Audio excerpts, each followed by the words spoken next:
और चलिए अब आपको इस वक्त की अहम जानकारी बताती हूं कि ईरान ने एक बार फिर से अपनी ताकत दिखाई है। आईआरजीसी ने अंडरग्राउंड मिसाइल की तस्वीरें जारी कर दी है। सिटी की तस्वीर जारी की गई है उनकी तरफ से, अंडरग्राउंड मिसाइल सिटी की तस्वीर। ईरान ने तस्वीरों में अलग अलग जगह पर अलग अलग मिसाइलें भी दिखा दी है। पहली बार नहीं हुआ है ये कि ईरान ने एक बार फिर से अंडरग्राउंड मिसाइल सिटी की तस्वीरें जारी की हूं। बार बार वो इस बीच तस्वीरों को जारी कर रहे थे। अब ये तस्वीरें जो सामने आई हैं, उन्होंने अपनी मिसाइल ताकत को इसमें दिखाया है, बताया है कि किस तरीके से उनके पास जंग में इस्तेमाल करने के लिए अभी भी बहुत सी मिसाइलें हैं जो कि जखीरे में पड़ी हुई, उन्हें निकाला ही नहीं है। और खुद पश्चिमी मीडिया इतने बार ये दावा कर चुका है कि 70% मिसाइल क्षमता अभी भी उनके पास मौजूद है। अब एक और खबर आपको बताती हूँ, इसी से जुड़ी हुई एक और खबर आ रही है कि इजराइल को हमास का बड़ा झटका लगा है।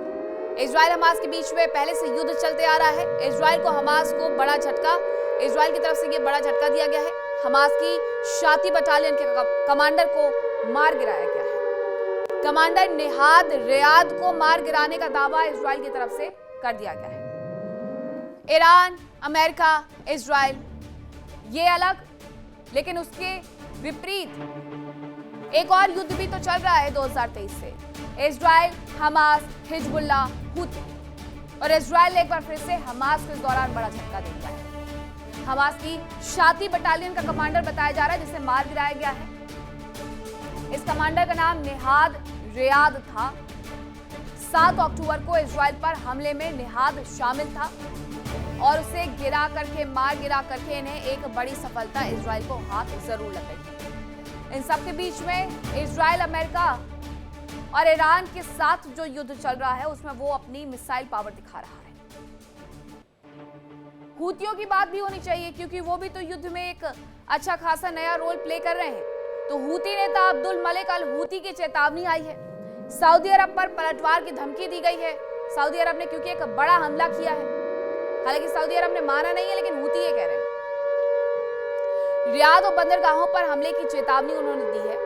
जब सऊदी हमला करेगा तो हम चुप नहीं बैठेंगे, हूती कह रहे हैं। वो गलत है, जालिम है और हमलावर है, ये हूतियों की तरफ से कहा जा रहा है, जो कि अभी तक इजराइल के ऊपर लगातार हमले कर रहे थे। अब हूती नेता अब्दुल मलिक अल हूती सामने आए। उन्होंने कहा कि सऊदी अरब अगर हम पर हमला करेगा तो हम भी उन पर हमला करेंगे, हम चुप नहीं बैठने वाले हैं। दूसरी तरफ सऊदी अरब ने सना पर हमले किए हैं, उससे जुड़ी हुई बड़ी जानकारी आ रही है। हूती नेता का लेबनानी चैनल पर एक बड़ा दावा आया है। सऊदी एयरफोर्स के साथ इजरायली विमान आया था, यह उनकी तरफ से सबसे बड़ा चौंकाने वाला खुलासा कर दिया गया है। नेवातिम एयरपोर्ट से ये गल्फ स्ट्रीम विमान उड़ा था। यमन की मिसाइलों और ड्रोन को ट्रैक करने के लिए ये विमान आया था, ये उनकी तरफ से बताया गया कि यमन के पास कौन सी मिसाइल है, ड्रोन है, ये वो ट्रैक कर रहे थे। 2 दिन पहले ये जानकारी मिलती है कि अचानक से सऊदी अरब की तरफ से एक बड़ा हमला सना में कर दिया गया है, यमन में ये हूतियों पर कर दिया गया है। सऊदी अरब ने ये माना नहीं, लेकिन हूतियों ने इसे ढोल और नगाड़ों के साथ प्रचारित किया है कि हम पर हमला सऊदी अरब ने किया। अब एक बड़ा दावा उन्होंने किया है कि सऊदी अरब एयरफोर्स के जो विमान आए थे उनके साथ साथ इजरायली विमान भी आए थे, और इसी वजह से कहा जा रहा है कि क्या इजरायल और सऊदी अरब करीब आ रहे हैं? क्या अमेरिका के 2 सहयोगी और आपस में धुर विरोधी अब दोस्त बनने जा रहे हैं? ये सवाल यूं ही नहीं है, बल्कि ये सवाल खड़े हुए हैं हूती नेता के एक चौंकाने वाले बयान से। अब इसका क्या अंजाम होगा दोनों की दोस्ती का, आपको इस रिपोर्ट में दिखाती हूं।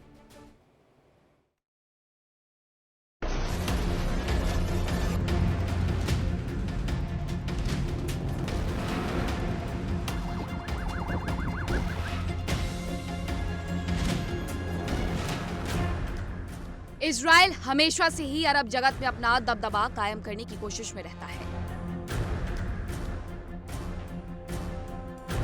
उसके रास्ते में सबसे बड़ा रोड़ा है ईरान।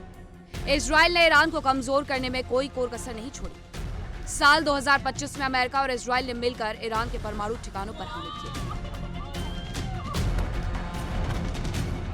इस साल भी अमेरिका और इजराइल की सेनाओं ने 28 फरवरी को ईरान के खिलाफ जंग का आगाज किया।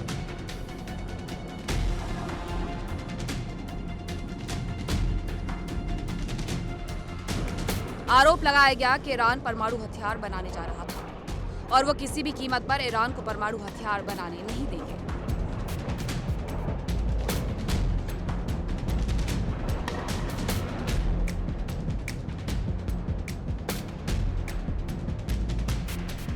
अमेरिका ने इजराइल के साथ मिलकर ईरान में जबरदस्त तबाही मचाई। ईरान के शीर्ष नेतृत्व को खत्म कर दिया गया, लेकिन ईरान ने ऐसा पलटवार किया कि अमेरिका के साथ साथ उसके सहयोगी मुल्क और इजराइल तक दहशत में आ गए। उनके अरबों के हथियार ईरान के छोटे हथियारों की वजह से बर्बाद हो गए। ईरान ने अमेरिका और उसके सहयोगियों को जबरदस्त टेंशन में डाल दिया।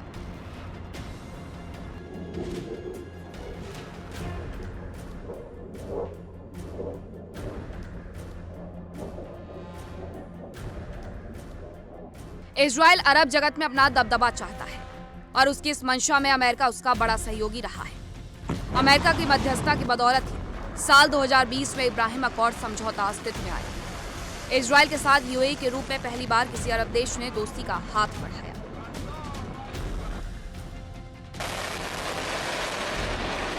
अब्राहम अकॉर्ड के बाद इजराइल और यूएई दोनों ही मुल्क एक दूसरे के अहम सहयोगी बन गए।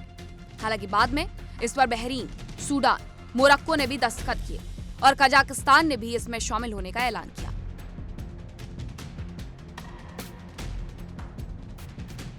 कुछ अरब देशों का करीबी बनने के बावजूद इजराइल हमेशा से ही अरब जगत के ज्यादातर देशों के लिए अछूत जैसा ही रहा। कोई भी देश उससे दोस्ती करने को तैयार नहीं दिखता, लेकिन अब ऐसा लग रहा है कि सऊदी अरब और इजराइल करीब आ रहे हैं और ये बात सामने आई हूती नेता के बयान से। हाल ही में सऊदी एयरफोर्स ने यमन के सना एयरपोर्ट पर जबरदस्त एयर स्ट्राइक की थी। बताया जा रहा है कि एयर स्ट्राइक उस वक्त की गई जब हूती आतंकियों के एक प्रतिनिधि मंडल को लेकर ईरान का एक जहाज सना एयरपोर्ट पर उतरने जा रहा था, जिसके बाद उसे दूसरे एयरपोर्ट पर उतरना पड़ा।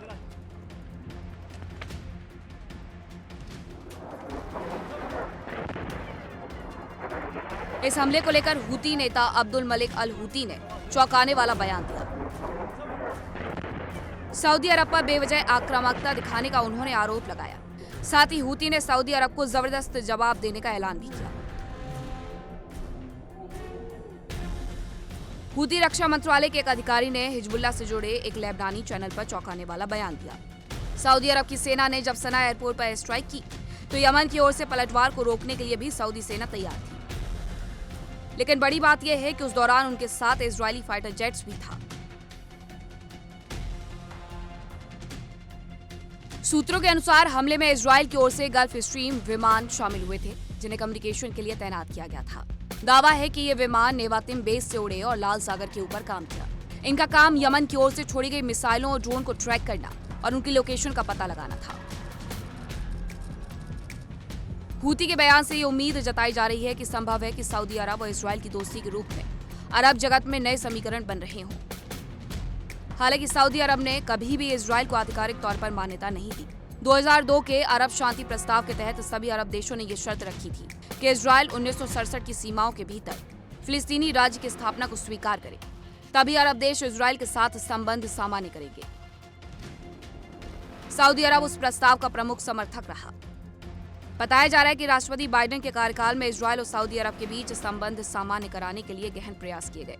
रिपोर्ट्स के अनुसार दोनों देशों के अधिकारी पर्दे के पीछे बातचीत कर रहे थे और एक समझौते की रूपरेखा तैयार हो रही थी। इजराइल ने सऊदी अरब की मांग पर फिलिस्तीनी राज्य की दिशा में एक अस्पष्ट प्रतिबद्धता जताने पर सहमति जताई थी। हालांकि स्पष्ट मान्यता से वो बचता रहा।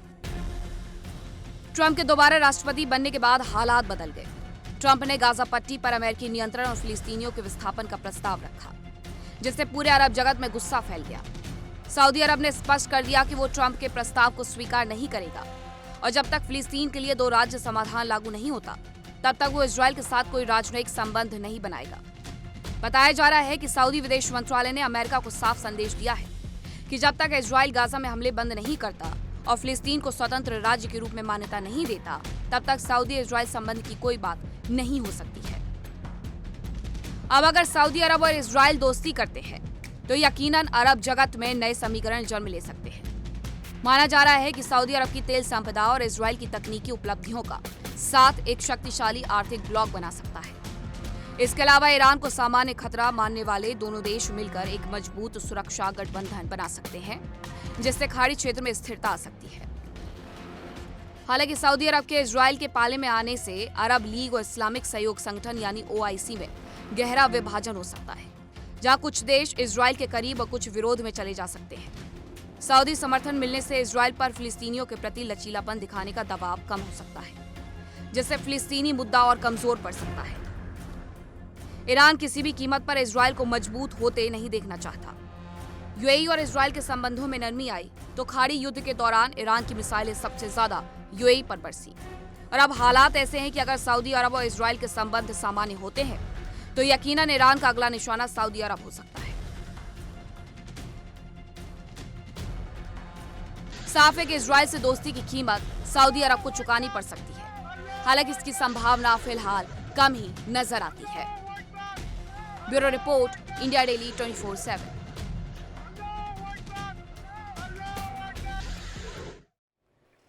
और इस वक्त की बड़ी जानकारी आपको रशिया यूक्रेन से जुड़ी हुई देती हूं, जहां पर क्रीमिया पर यूक्रेनी सेना का बड़ा हमला देखने को मिला है। साकी एयरबेस पर ड्रोन से अटैक किया गया। रूस के Su-24 बॉम्बर पर हमले का दावा किया जा रहा है। एक के बाद एक बड़े हमले यूक्रेन कर रहा है रूस के ऊपर, और क्रीमिया को तो वो इस हद तक तोड़ चुका है कि कभी भी उस पर अपना दावा यूक्रेन कर देगा। रशिया से न केवल अपनी जमीन छीन रहा है, बल्कि देखिए इंडिया डेली 24/7 अब आपकी स्मार्ट टीवी पर। इंडिया डेली मौजूद है सभी डिजिटल प्लेटफॉर्म पर लाइव और लगातार। इंडिया डेली 24/7 हर दिन राष्ट्र को समर्पित।